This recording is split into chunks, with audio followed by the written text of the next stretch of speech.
연방정부가 제공하는 중소기업 급여보호 프로그램 PPP 신청이 오늘부터 재개됩니다.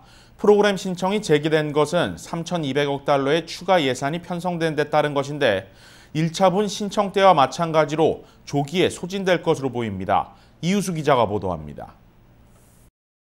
오늘부터 연방정부가 제공하는 중소기업 급여보호 프로그램, 이른바 PPP 신청이 재개됐습니다. 연방재무부가 3,200억 달러의 추가 예산을 편성한 데 따른 것인데 1차 때와 마찬가지로 소규모 사업체들에게 최대 1,000만 달러의 무담보 대출이 지원됩니다. PPP 신청은 500명 이하의 직원을 둔 소규모 사업체라면 누구나 할 수 있고 지원금의 75%는 직원들의 급여 지출에 사용해야 합니다.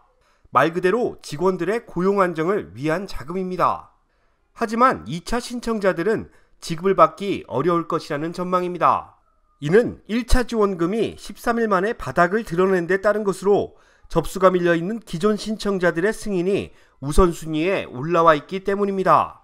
실제 대부분의 한인은행 홈페이지에서도 그러한 내용들이 공지되어 있습니다.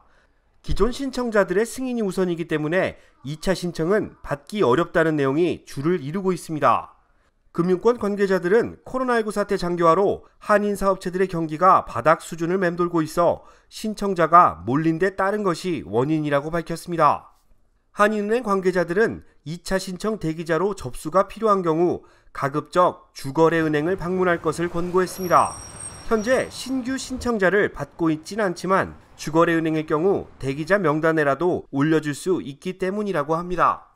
1차 PPP 지원금의 빠른 소진은 비교적 탄탄한 중견기업들의 신청이 많았기 때문입니다. 지원금이 절실한 소상공인들에게 혜택이 돌아가지 못한 것도 이러한 이유 때문입니다. 민주당 상원의원들은 PPP 지원금이 고용을 유지하기 힘들 정도의 타격을 입은 영세업체를 위한 지원금이라고 다시 한번 강조했습니다.